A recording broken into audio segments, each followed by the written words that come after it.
let's give some context. The book, Think Faster, Talk Smarter. You might be thinking to this, why is Eric getting this person on the show about how to become a better speaker? We're in the restaurant industry, right? I mean, as I say that, what's going through your mind? Well, I just think about customer service in general. Right. What makes the big difference between somebody's experience is the interaction I have, that connection I have, and taking the time to really think about how can I really connect with the people I serve, the people that I run my restaurant for, the employees that I have. All of that comes down to communication. Right. We're in the experience business, really. At the end of the day, we're creating experiences for our guests. We're leading, we're talking to our people, we're leading our people, we're motivating our people, we're explaining why, we're convincing them to do things. We're selling ourselves to prospective new hires. We are selling ourselves to prospective investors. Like, we're constantly having to think fast and sound smart in the restaurant industry. So being a good speaker, I think, is critical. This episode is brought to you by Restaurant Systems Pro. With excitement, allow me to introduce to you today's guest, Professor, host of the podcast Think Fast, Talk Smart, and author of the book Think Faster, Talk Smarter, How to Speak Successfully When You're Put on the Spot. Matt Abrahams. Matt, my man, are you feeling unstoppable today? I am absolutely feeling unstoppable, Eric. Excited to be with you. Dude, I'm psyched to have you here. And now you are here, one, because you're an incredibly intelligent man who's been teaching people all about the power of how to speak in business. But Sam Caiucci, a past guest on the show and the founder of One Huddle, said, we both have podcasts. We're both in the world of restaurants. And I just really respect his opinion. And he's a smart dude. So he's like, you got to get Matt on the show. I got your book. I'm happy he put me in touch with you because, man, your book, I feel like it was written for me, dude. It was really great. I actually finished it this week while I was out here. And I can't wait to dive in. But before we kind of give the listeners an idea of who you are, how you got to where you are today, and what we're going to talk specifically about today, let's get that motivational, inspirational, ball rolling with a success quote or mantra. What do you got for us?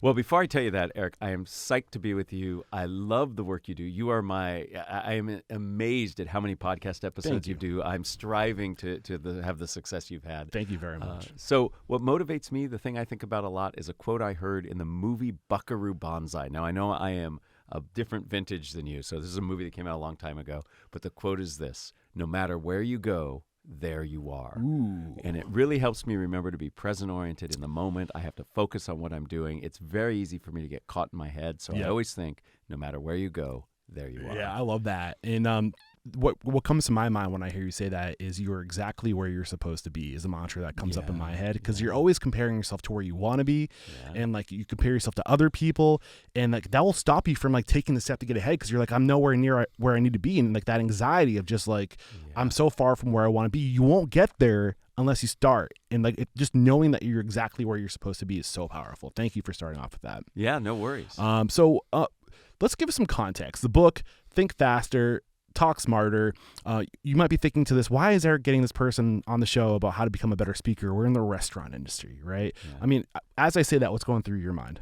Well, I just think about customer service in general. Right. What makes the big difference between somebody's experience is the interaction I have, that connection I have, and taking the time to really think about how can I really connect with the people I serve, the people that I run my restaurant for, the employees that I have. All of that comes down to communication. Right. We're in the experience business, really. At the end of the day, we're creating experiences for our guests. We're leading, we're talking to our people, we're leading our people, we're motivating our people, we're explaining why, we're convincing them to do things. We're selling ourselves to prospective new hires. We are selling ourselves to prospective investors. Like, we're constantly having to think fast and sound smart in the restaurant industry. So being a good speaker, I think, is critical. And to pay these lessons forward to our teams, so we're going to dive in today. We're actually going to be using one of your your pieces. Like, one of the lessons in your book is to have framework. Yes. Right? Yes. So one of those pieces of framework is what, so what, now what. It's a little teaser. We're going to use that framework today, but we're going to modify it just a little bit, and we're going to start with who, what, so what, now what. So who is Matt Abrahams? Tell me a little bit, like, help us understand who we're talking to and why we should be paying attention. I'm somebody who's passionate about communication, always have been. From a young age, I've always been curious about and fascinated by how communication affects people's understanding, how communication motivates people, and how we can actually connect through communication. I'm somebody who, with the last name Abrahams, has always been going first. I've always been speaking in the moment. And when I came here to the Stanford's Business School, I was given a challenge by our deans. Several years after I had started teaching here, they came to me and they said, our students, some of the best and brightest business minds, are struggling with that cold call. You know what it's like when somebody looks at you and says, "What do you think?" and you're put on the spot? Our students were really struggling with that. And so what they asked me to do is there a way you can help them feel more comfortable and confident speaking in the moment? And I did a deep dive into different fields of academic research, different experiences, to come up with a methodology that the book talks about. And I think anybody, people in restaurants, people in the legal profession, people anywhere, can benefit from learning to speak better in the moment. Right, for sure. And it's funny because I feel like the kind of people that are drawn to Stanford are the intellects, like the people who are always really good in school, the people opposite from me. Like I was great at recess and lunch. That was my sweet spot. Like I had friends, I could socialize, and I feel like a lot of people are probably identifying with that who are listening to this. So yeah, it makes total sense that maybe a lot of the people who would go to Stanford have social anxieties because they're probably, I don't want to make assumptions, but like I would probably imagine a lean towards introvert or like, I don't know that that's true. Yeah, but, and just because you're introverted doesn't mean that you're nervous when you speak. It just means you're a little more thoughtful and it takes a little more energy. Yeah. But I think anybody, any of your listeners can think of a time where they wish they would have said something differently, or they feel that rapid heart rate when somebody turns to them and says, "Hey, give me some feedback," or somebody challenges them, like, "Why does this taste the way it does? I expected something different." So in those moments, that's when being able to think faster and talk smarter can really help you. So the school identified that there was this pocket of individuals that are at the school who were struggling with speaking, and they said, "Who here can help with our students?" And they found you. Why you? I'm curious. Well, here at the business school, I'm one of the very few people who teaches communication skills. I'm known for being very applied in what I do. You know, in an academic institution, you can get very theoretical, but what motivates me is actually really helping people and giving them specific skills. And this was a specific skill that our students needed. So it made sense that they would come to me. A lot of my academic work has been on how to help people feel less nervous when speaking. The reality is up to 85% of people feel nervous in high-stakes situations when they have to communicate. So I was a logical fit for this particular need, and it's one that was really exciting to me. I like that. So when did this journey start for you? Like when did you start the work for the book? Because the book is where you are now. You published this a month ago. You were recently, saying. So real recent. But when did this journey start for you? Well, really, my journey and interest in communication started when I was a young kid. I remember vividly when I was 7 or 8 years old, my mother insisted that my brother and I have a garage sale. I grew up in a place where everybody on the weekends had garage sales. My mother was so tired of all the crud and crap we had all around. She said, "We're having a sale." But she instructed us, when we wrote our sign to say garage sale, she instructed us to misspell it. She told us to put a B in the middle of the word garage, which makes garbage. So everybody else was having a garage sale. We had a garbage sale, and we sold more stuff than anyone. And my mother to this day thinks it's because the misspelled sign drew people's attention. I think people thought we were stupid and they get better deals. Doesn't matter. What it taught me was through communication, you can influence people. So my motivation is to really understand how we communicate so we can influence people to see our point of view, and we can unlock the stories that we want to tell, the experiences we want to give people. And if anxiety and not having the tools gets in the way, then we need to work on it so we can feel better. Yeah.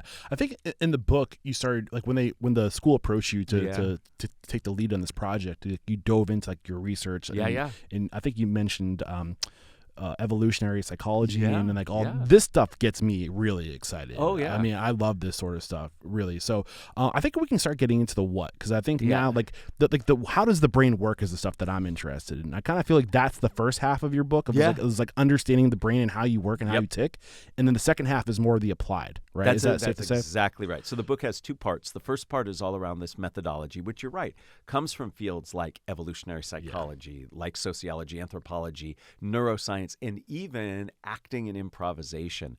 Those are what form the foundational parts of the 6-step methodology. And then the last part of the book is really how do you apply that methodology in certain situations. So we're going to kind of use your book as our center line going forward. And I mean, I highlighted a few things in the first half of the book in terms of that I think really apply to the restaurant industry, especially young speakers. I mean, just following I don't want to give your whole book away today. I'm going to try not to do that, but I want to give some great teasers. And I think the first thing is chapter 1, which is titled Calm. I might have paraphrased some of these chapters, so correct me if I did. But get into the first chapter and why you wanted to start with this idea of calm. The biggest impediment to any communication is anxiety. Yeah. Most people are anxious when they speak. So we have to calm ourselves down. And when it comes to calming ourselves down, we have to take a two-pronged approach. We have to manage the symptoms and the sources. So if you're a young waiter or waitress, you might feel really intimidated coming up to a table of boisterous, loud, older people. And there are things you can do to actually help yourself feel more comfortable and confident. If you are trying to get funding for your business, your restaurant, you might get really intensely nervous getting up in front of the funders. So we can calm ourselves down. First thing we do, deep belly breaths. By taking deep breaths, it actually calms down the autonomic nervous system.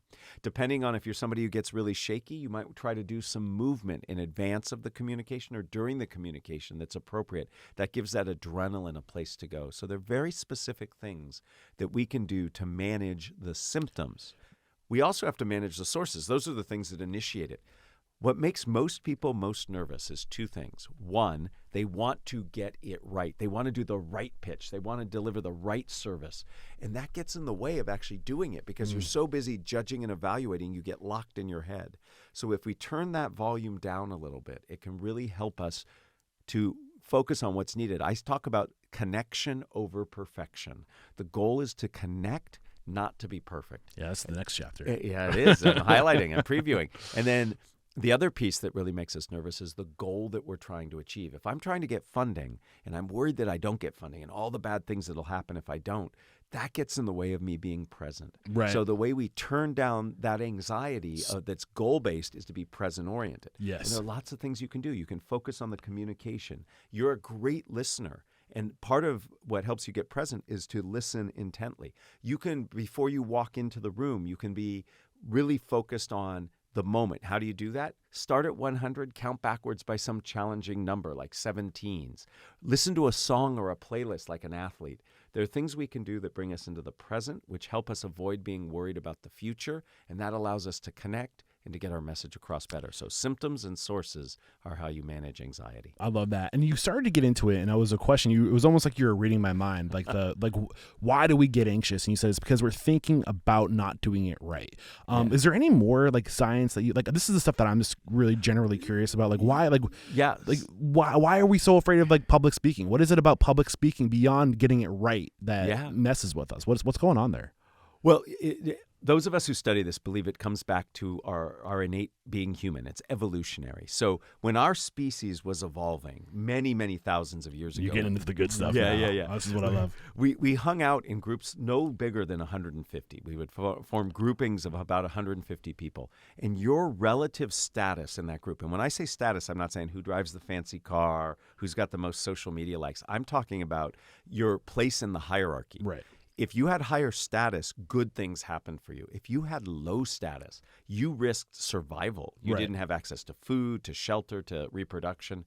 And if I would do anything that jeopardized my status in that hierarchy, challenge the authority. That's right. It would cause potential downfall. Yeah, exactly. So those of us who study it believe it's part of being human. And we see, and here's why. One, it's ubiquitous. It is found in every culture.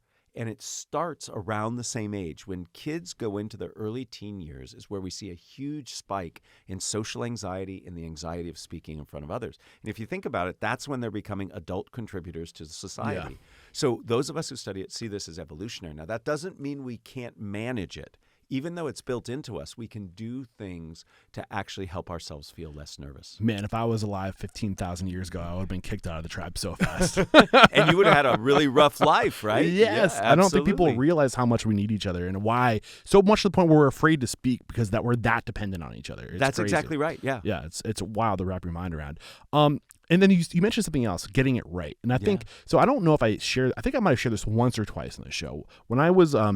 When I graduated college, I was working part-time and I was working full-time. I got a part-time job as a server for the first time for I always worked in restaurants, but I was always afraid to be a server because I was like, I'm going to get things wrong. Like I can't remember a lot in my head. I have to I can only have like a very shallow depth of memory. So like if I get stacked with a table of 6 with a bunch of orders, like I'm going to mess something up. I always knew that about myself, but I said, you know what? Everyone tells me I'd be great at it because I'm sociable. Like I care about people. I'm going to give this a shot. I'm going to give serving a shot. I got this job serving for a company called Margaritas, really well respected Mexican restaurant in the Northeast. And this is going back 2010. So like they were like even more I think they're still well respected, but they were like kind of a big deal back then. And they had these, well, not scripts, but they were very specific about how you said certain things. And I was always so afraid of saying it wrong. And I couldn't speak. As somebody who's such a natural, free-flowing speaker, being put on script totally sunk me. I couldn't do it. In the world of, this is a conversation that comes up a lot, this idea of putting people on script or just being natural. Like, where do you fall on that? Like, I already know the answer. Yeah. So you'll be very surprised, Eric. I don't believe in scripts. Yeah. And let me explain why. When you have an idea of what is right, it gets in the way of actually communicating effectively. Here's why. Think of your brain as a computer. It's not a great analogy, but it works. When your laptop or phone has lots of apps and windows open, it performs less well. It's too busy trying to run all those things simultaneously. Your brain is the same way. If I'm trying to remember the script and track the script, it becomes very hard for me to be connected to you, to be communicating what's important to you. So that's why I say it's about connection over perfection. So the question becomes, I always get, great, I get it, I shouldn't memorize, but what do I do? And that's where these frameworks that you alluded to come in. You have a roadmap. It's hard to get lost if you have a map. You know where you're going to start, you know where you're going to end, but you don't know exactly every word you're going to say. And in that, you have the freedom to have a conversation, to add, to subtract based on what's happening. But you know that through line because that's the direction you need to go. And the book has lots of frameworks that can help you. Yeah. Just like you said, what, so what now? What is one? There are many others. So I believe rely on frameworks, not scripts. That allows you to connect, be present, and maximize your brain's ability to focus on what you're saying. Framework is the secret to the success of this podcast. Everyone's always asking me, like, how do you do 10 interviews in a week and like traveling all over the place? I'm like, the format's the same for every interview. I'm just plugging a different story into it. It's time. Who are you? How did you get to where you are? What do you believe? Where are you going? That's the show. And it frees up my mind to be present and to focus on the guests and just to listen and pull things out. I love that. And you're right. You're right. In the book, I interviewed a woman who designs kids' playgrounds. And you're saying, what the hell does a playground have to do with structure? They literally have play structures. And what she taught me was fascinating. Kids play more, they're more creative, and they have more fun when there's a structure rather than when there's no structure at all. Yeah, you said they beat each other up when there's no structure. So what they do is they use each other as structures, right? But the point is this, that structure actually provides freedom. If you think about it, we see this in jazz music and jazz musicians. They don't play random notes. They actually play regular chord progressions that they've practiced. There's a structure to what they do, but that structure gives them freedom. If you've ever seen improv, where people just get up and make stuff on the spot, they're actually following rules. People know the rule of yes and. There are a whole series of other rules, and by following those rules, it frees you up. So I love that you see that your podcast is a structure that helps you get through it, and that's great. So the next chapter, you kind of alluded to it a little bit, this idea of not trying to be perfect. I think you mentioned that real quickly. Why does it help to be okay with mediocrity? So the title of that chapter is Maximize Mediocrity. And that is one of the first things I tell my students on the first day of class. And you should see their jaws drop. I mean, these are students who've never been told. They've never been told to be mediocre. But that's the secret. That's the unlock, I believe, to letting go of perfection and being right. If you just give yourself permission to do it, to answer the question, to give the feedback, to make the small talk, rather than trying to do it perfectly, then all of a sudden you have that cognitive bandwidth to do it really well. So I'm not saying never judge or evaluate. That would be silly. You should do some, but you have to turn that volume down and give yourself permission just to answer the question instead of trying to answer it the best way you can. So that strive for mediocrity piece is really about helping people understand that they can just get things done, and that will help them. Yeah. And again, like I feel like this book kind of reinforced a lot of what I've intuitively felt. And like I identify as a student for a reason. Yeah. Like I don't want to be the expert. I don't want to be the coach, because I feel like when you identify, when you lower the bar on yourself, it gives you room to publicly be vulnerable and to think and to ask questions.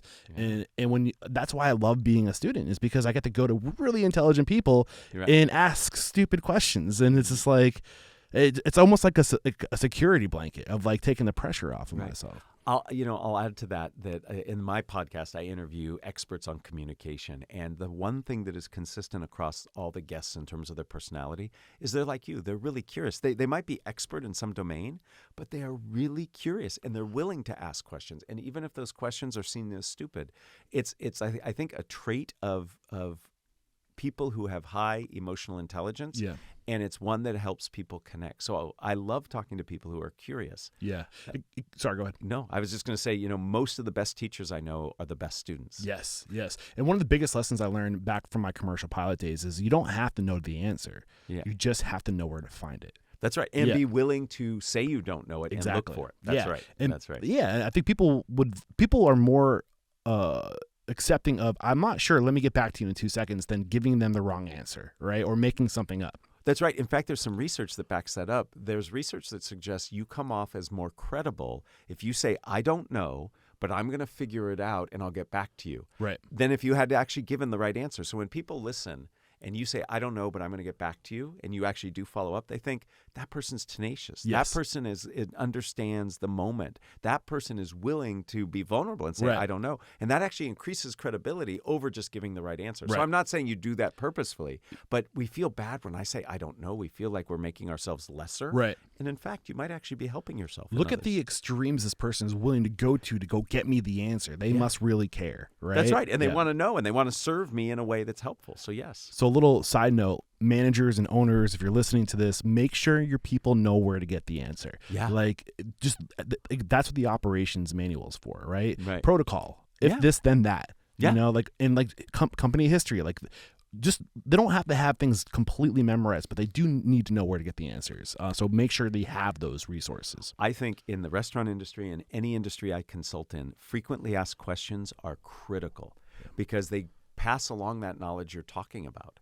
And they also, here's the thing, another plug for structure. When you craft your operation manual, your frequently asked questions, do it in a consistent structure because you're subtly teaching that structure. So when you see an operational manual that's in what, so what, now what, and you read it, you're in becoming aware of that structure just by reviewing it. When you see frequently asked questions that are answered in a certain way, you begin to learn how to answer questions in that way. So not only are you teaching the information, you're teaching how to package the information when you have to use it. And that's important. Right. I think now is a good time to take a break to thank our sponsors, as I think we kind of unpackaged the things in the first half of your book that really, I think, applied mostly to the restaurant industry. We'll be right back to talk about some of these applications. We have to interrupt today's video to let you know that right now, Restaurant Systems Pro is offering a no-strings-attached 60-day trial that will help you improve your systems, increase your profit, and find better work-life balance. All you have to do is click the link below. We are back. So we're still on the so what, right? So what, now what? So what?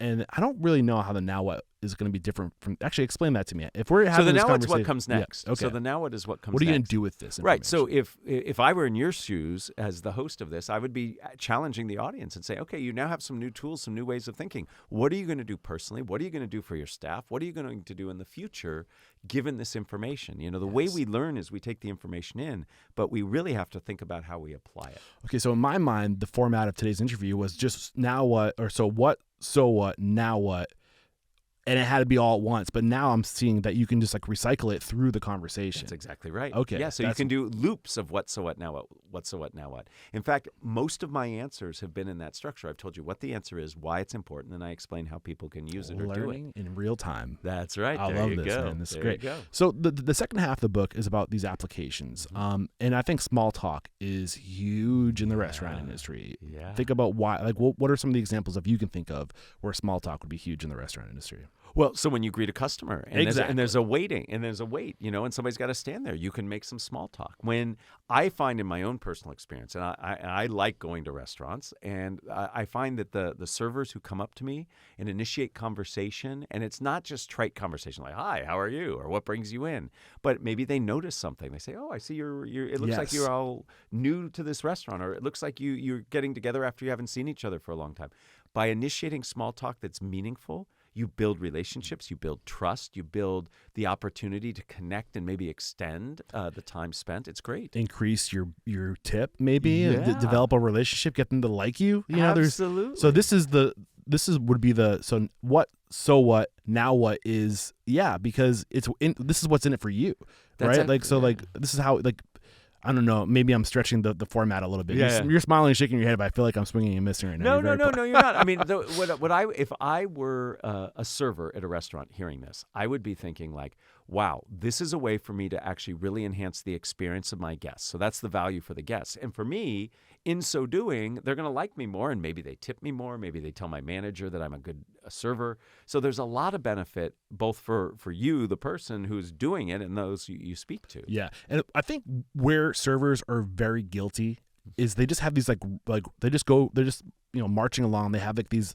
scripts that they just kind of spit out, like, what can I get you today? How are you? Break it up a little bit. Like, look for something unique. Like, oh, I love your shoes, or like, where are you coming in from today? Or like, start the conversation and treat them like a friend. Don't just check the boxes. And in fact, there's some research that was done with restaurant servers that when you do something that feels unique, that it's not on script, that it actually really connects you, and tips were increased by that. Absolutely. When you do something unique. So, if you come back and check on somebody and said, hey, I know you wanted that medium, did that come out all right? Or you do something that's very special for a person, that changes dynamically changes the relationship. So not only does the server get possibly a better tip, but also you're gathering data. Yeah. You're getting in there, you're asking questions, you're finding opportunities to go above and beyond and do the unexpected, because you have this information to work with. You have opportunities to upsell. Oh, you like that? Well, this would pair really well with that. That's right. And but you can't do these things unless you don't have the data to take you to the next step. Right? That's exactly right. So part of small talk, I think small talk gets a bad rap. Everybody's like, oh, I just have to suffer through it. But in fact, big things happen during small talk. I love small talk. Yeah, but you're an anomaly. Most people don't. What you have an opportunity to do, though, is to connect, to learn, to extend and expand. Give yourself the data you're talking about. So we need to look at how we do small talk well. And the biggest bit of advice came from somebody I interviewed on my podcast. Her name is Rachel Greenwald. Fascinating woman. She's a professional matchmaker and an academic. Figure that out. And she told me, in small talk, in conversation, your goal is to be interested, not interesting. That means you lead with curiosity, you lead with questions, you get the other person talking, and then you comment on that. Many people, especially in the restaurant industry, feel like they've got to come out and present you with the experience rather than see what you're here for. What can I do for you? So I think a lot of this, of being interested instead of interesting, really helps. Yeah. The other thing that comes to mind in terms of where does small talk come up in the restaurant industry, like if you're a manager and you're trying to develop rapport with your staff, take the time to really just ask questions and take an interest in them. Like, how can you expect your employees to be interested in you and your business if you don't take the time to get interested in them? It's Absolutely. everywhere. Yeah. It's not only about asking questions, it's about remembering things. So how powerful would it be if you have an employee who tells you some personal information, and the following week you say, hey, how is your grandmother doing? I remember you said last week she wasn't doing so well. That sends amazing care and information to the employee. They're like, oh, this person cares for me. So I'm not saying be disingenuous. I mean, genuinely care.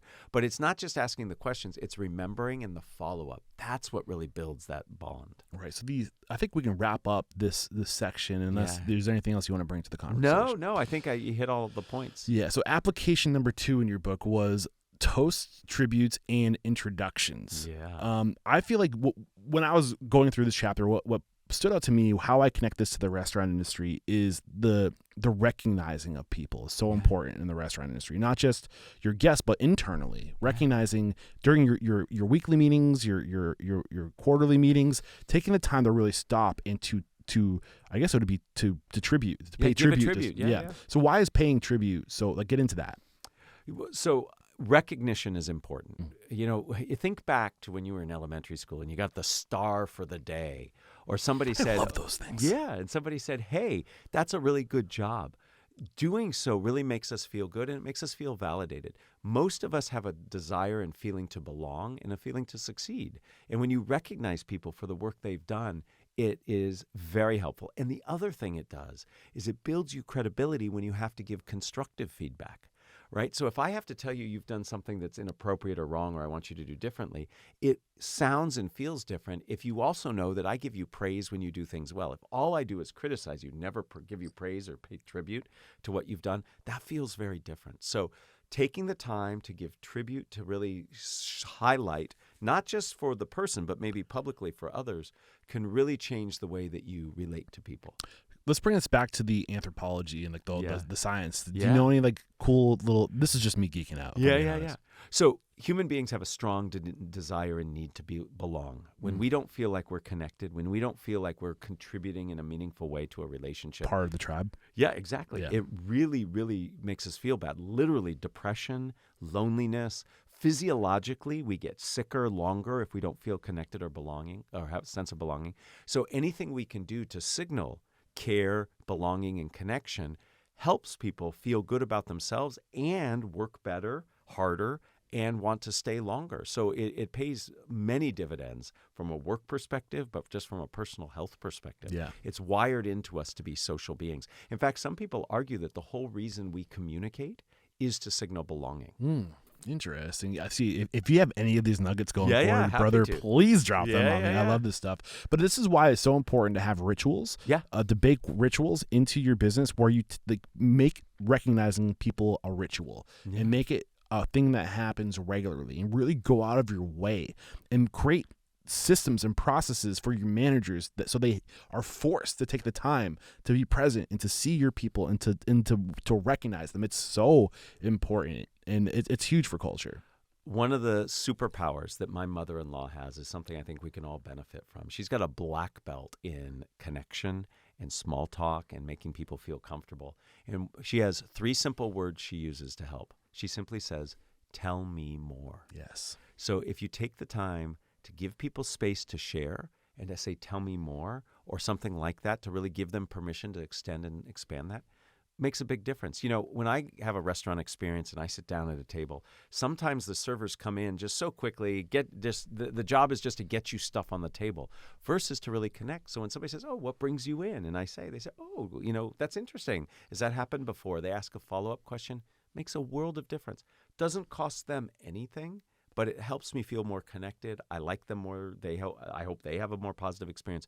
Tell me more is an amazing way to connect. Do you have any framing for how to like recognize people, like a good approach? I know that within the books you share framings. I can't remember if there was one for that. So it's what, WHAT. What is, why are we here? So when you're giving somebody a tribute, let's say you're at a staff meeting and you want to give somebody a tribute or a toast or an accolade of some kind.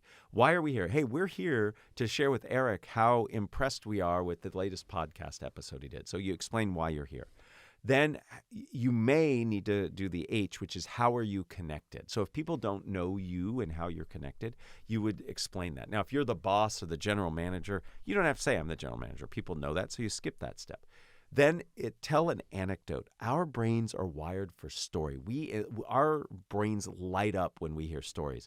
When people just list accomplishments, we don't remember them. It's hard for us to keep track. But when I package it in a story, when I talk about the episode that you did and how powerful it was and what it moved in me, that's a story that people remember versus saying just a list of information. And then the final part, the T of what, WHAT, is thank you. So you want to express gratitude. It is in expressing gratitude that we give the gift. A toast is really a gift. A tribute is a gift. And when I express that gratitude, that's when I'm giving you the gift. Yeah, so I feel like in the restaurant industry, the why are we here is big. We will definitely probably skip the how unless we're probably talking to our team most of the time. Then you tell the story of why you're recognizing somebody, like what they did, and then it's the follow-up thank you for. So that's the full thing. And in the story, what you're doing is you're actually teaching other people too. So you're saying, hey, what Eric did, the rest of you, this is a learning for you. I don't speak it, but by celebrating it, you learn. I'll give you a real quick story. When I have 2 children. When they were very young, I would go into their classes and I would read to the class. I was there once, and the teacher had to take an urgent phone call. So she actually left the room, which I think is probably not the right thing to do. So she left me in the room of kindergartners, and chaos ensued. She left the door, and just chaos erupted. You can imagine.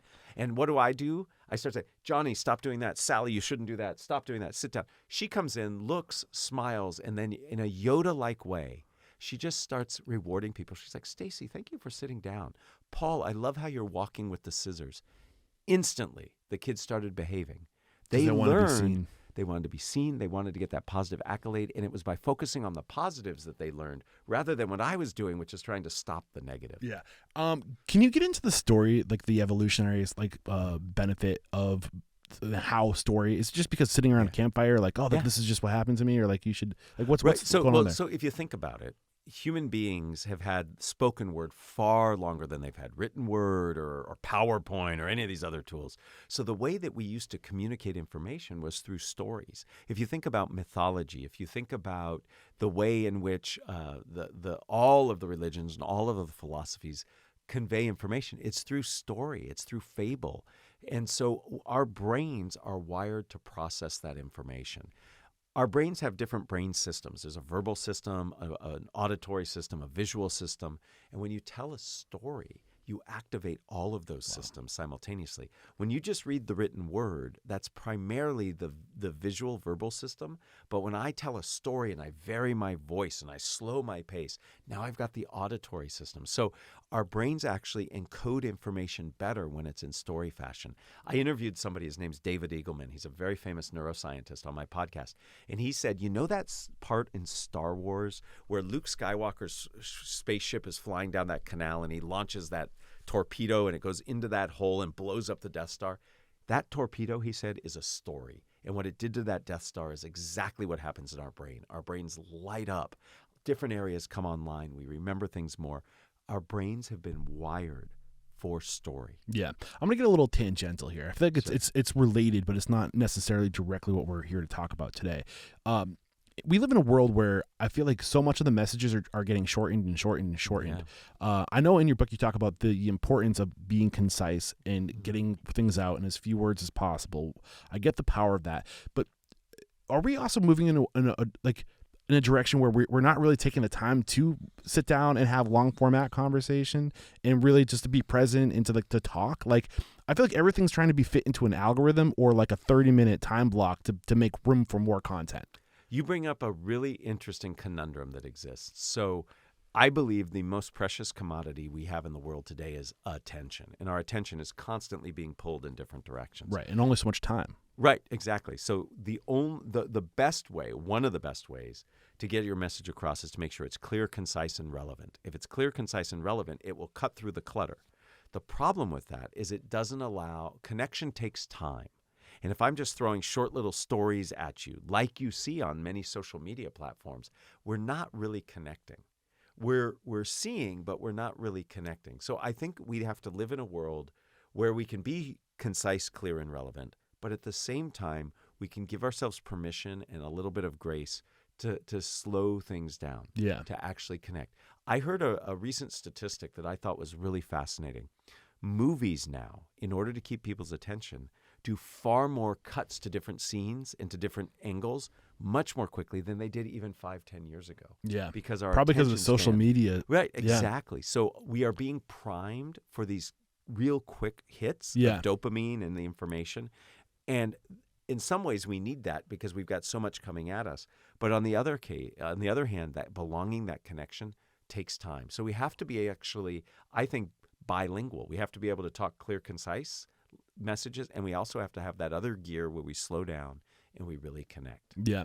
I bring this up because my show sometimes, if it was up to me, I would go beyond 2 hours. Like, I love really taking the time to be present, to really pull back the layers, to dive deep into people's stories. This isn't my traditional format. Like, you're an expert, so we're here to focus on a subject. But the majority of my guests are restaurateurs. Sometimes some of these people have been in the industry for like 50 years, 40 years. Right. And I'm like sharing their life journey. Like, how have you grown? What were the biggest lessons you learned? And for me, I genuinely like just sitting for like 2 hours and talking to somebody. And I think that I get so much amazing content in that 2 hours. I could probably edit it down. But at the same time, I feel like there's something missing in society today.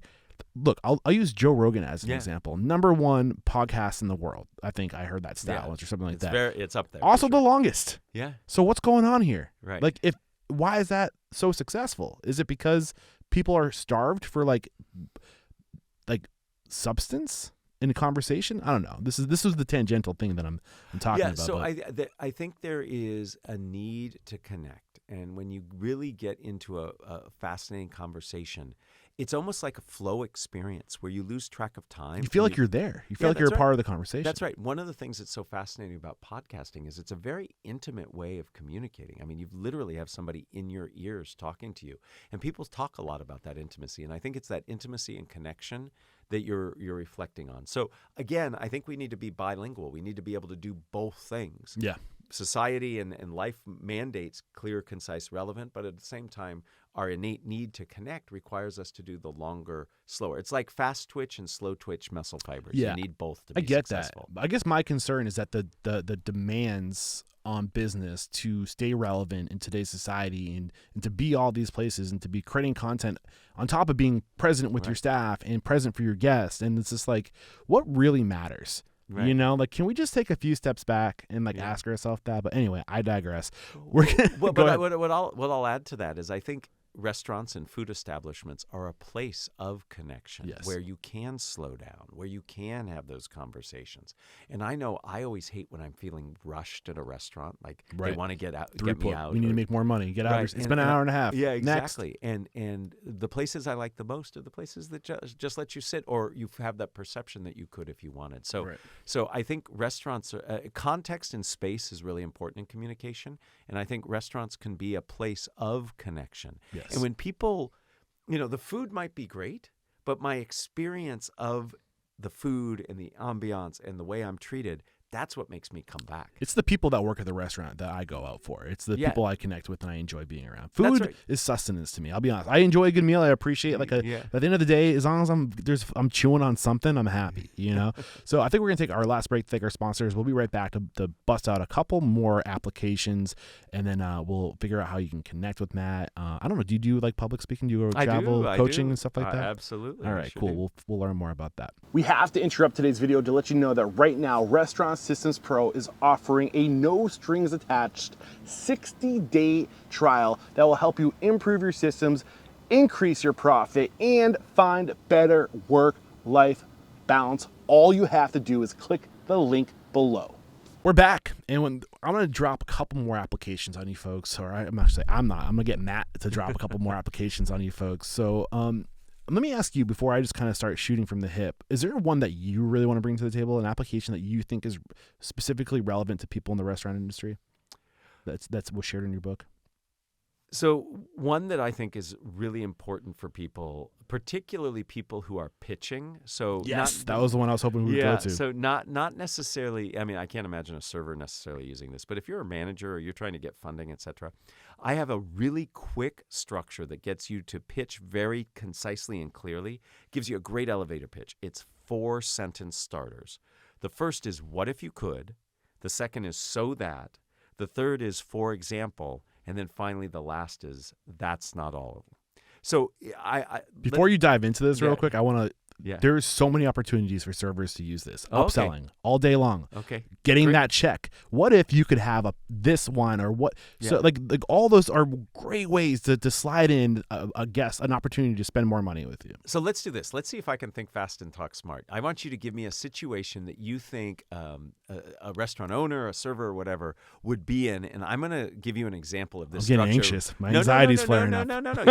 You know the world better than I do. Give me a situation because I want people to hear how this works, and I want them to see that by having a structure, I don't know what you're going to say to me. You're going to say something, and in moments, I'm going to respond. It might not be great, but it's going to be a response. Remember, I'm striving for mediocrity here. I'm not putting too much I'm your pressure. man. All right, give it to me. Wait, so I'm giving you an example? You tell me a situation, and I will give you a pitch for it.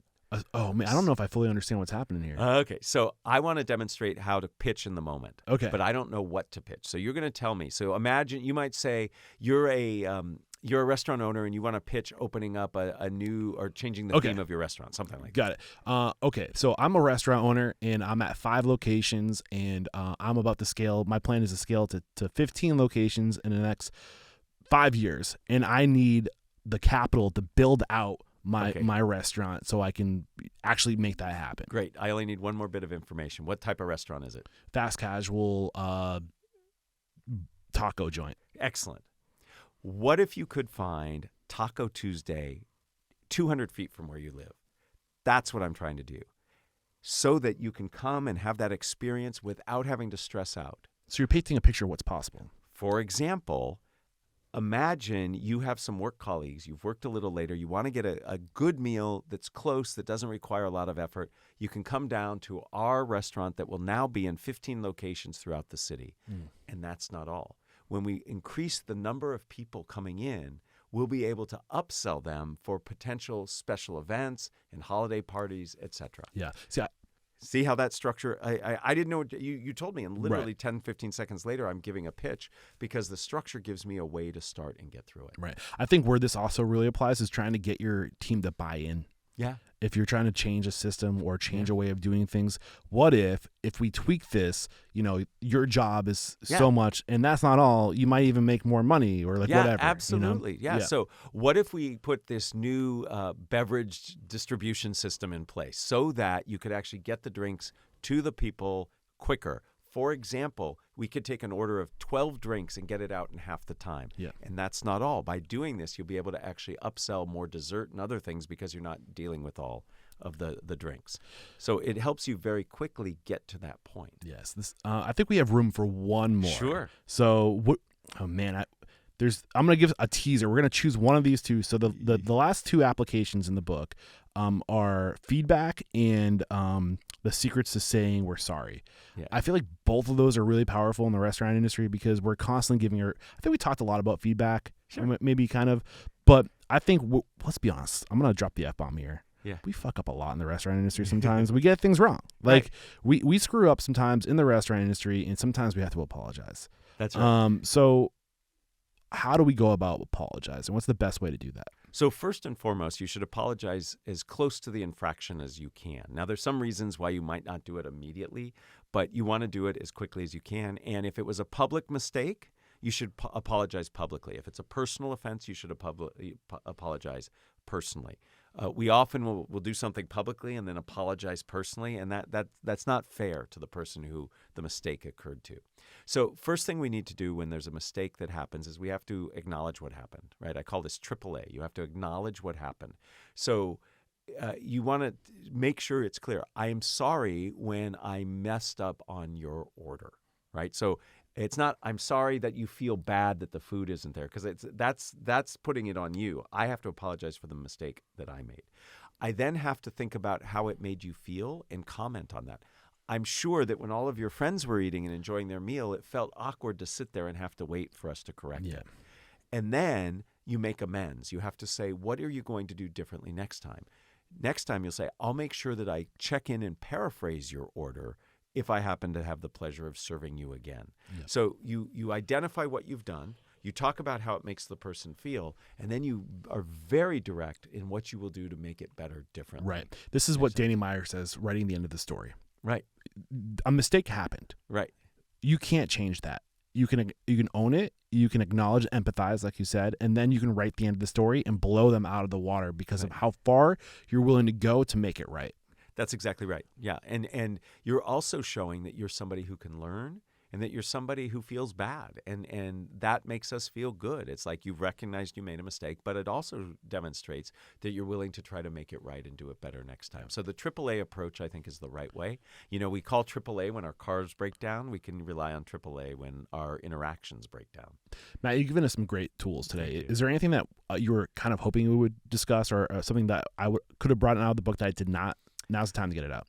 Two things I'd like to share. One is many of us feel like we're either born to do this or we're not, the gift of gab or not. So the thing I'd like to say and share with everybody is we can all get better. If you're a non-native speaker, if you're somebody who's shy, you too can get better at doing these skills. I've seen it in my own life, the people I coach, the people I teach. And then the second thing, we've touched on it, but I really want to highlight, listening is critical to communicating. We focused a lot on what we say and what we think. You have to take the time to listen. Yes. Because if I don't listen, I might make a mistake. So listening is critical, and I encourage people to slow down, to really listen to what somebody is saying, and then act. I'm gonna direct my listeners to an episode I did with Christine Miles, the author of What Is It Costing You Not to Listen, episode 989, a whole episode dedicated to the power of listening. And I would love to introduce you to her because I would love to get to know her. I've interviewed somebody named Julian Treasure, who's a listening expert himself, and I'm sure she, as he, has lots of examples and evidence of how listening poorly gets in the way, and then give you some good advice about how to listen better. Yeah, she was great, and I gotta maybe connect with that guy too. Yeah, I will. So now is when I ask, who do you respect and admire? Somebody. This is really what I want Restaurant Unstoppable's North Star to be. Go to people who are more intelligent or about certain subjects than I am, or just, I think the industry should decide who I'm talking to as far as the restaurant industry goes. But who are the experts that are kind of the nerds, when it comes to the kind of the history, the anthropological, the psychology, who are the people that you think could add value to our listeners or the person? Right. So there are a couple of people that come to mind. I mean, I have the true pleasure of interviewing so many amazing people. So I'm going to share a couple with you.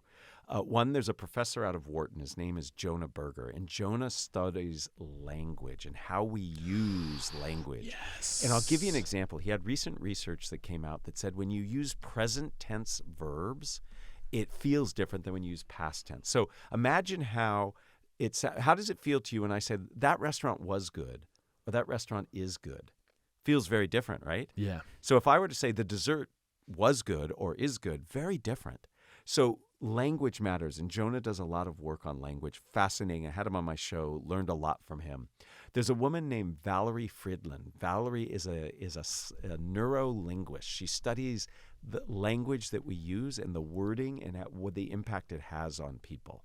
And I find it fascinating to think about. If you're crafting a menu, if you're trying to name your business, words matter. Yes. I have two kids. One of them is just got his license and he wants to drive. And I said, okay, maybe we'll look into getting you a used car. He went and looked and he said, I can't find any used cars. I'm like, what do you mean? He said, all I find are these certified previously owned vehicles. And if you think about it, they're the same car, but you're likely to pay more money for a certified previously owned vehicle, right? So words matter. Right. And then one of my mentors, somebody I really enjoy talking to, her name is Patricia Ryan Madsen. She wrote an amazing book called Improv Wisdom. And you might be saying, improv, what's that got to do with running a restaurant or just life in general? Most of our life is improvisation. We're making it up. Most of my life is improv, that's for sure. And she's amazing. And this book is very short, and it changed my life. So those are three people that I think would be wonderful for you to interview. Happy to introduce you.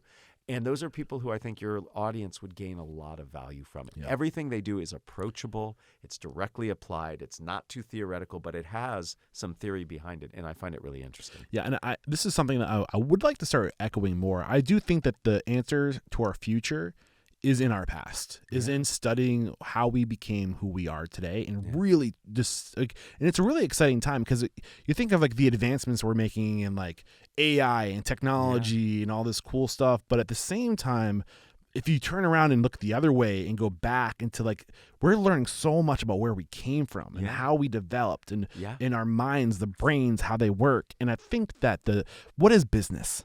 Yeah. What is business to you? I'm curious. Business to me is a way to deliver goods and services to people in a way that brings some satisfaction to a need they have. Yeah. I mean, at the core of business, I think it's about relationships. Oh, I see what you... Yes, absolutely. No, I mean, business is about, relating to other people, connecting and providing value for them. Right. And how do we serve people better? Yeah. By understanding how they work. Yeah, right? Through connection. I think so. Yeah. So I that's why I geek out over this stuff. I think the answers to and also the solutions to our problems are in our past. Right. And just studying how do we go into the future more intentionally by understanding our best, how we function, and then creating a world where there's a path of least resistance to that optimal functioning, and that's why I love this stuff. And you talked about the significance of language. Yeah. Think about we're building cultures in the restaurant industry, right? Every culture around the world has a specific way they talk. Every business needs a specific type of language they use. Mm-hmm. It's a part of your culture. It's who you are. You got to be very intentional with your words. So I love that you went there with these people. Jonah, Valerie, Patricia, look out. I'm coming after you. Yeah. I'd love to get you on the show. And if we were really, just impressed by you today, we're going to go out and buy your book. It's called Think Faster and Talk Smarter. But maybe we want to work with you. Maybe we want to hire you to come in and coach our team. Here's the book right there. Oh, thank you for sharing that. Of course. So I can be found very easily. If you're on LinkedIn, link in with me. You can just go to my website, mattabrahams.com. You can tune into the podcast. I host all about communication. Think fast, talk smart. Happy to interact, happy to help. My whole goal is to help people communicate better. Yeah. And we'll have links to your podcast and your LinkedIn and your what is your website? Can you share? mattabrahams.com. If you already mentioned that and I didn't hear it, I apologize. It's all right. You were busy showing the book around. This is episode 1040. Head over to restaurantstoppable.com/1040. We'll link to all that stuff right there if you can't remember all the details. And just thank you so much, Matt, for taking the time to share your knowledge and to share your best practices. There is no questioning, my dude. You are unstoppable. Thank you very much, Eric. And I have to thank you for being in my house, recording in the studio I recorded. Yeah. It's great to be a guest in my house. Yeah, we took over the Stanford recording studio here. It's kind of cool to be on Stanford. I mean, you hear so much about the school. It's cool to be here. Thank you. for I sharing appreciate it. Yeah, welcome. Cheers.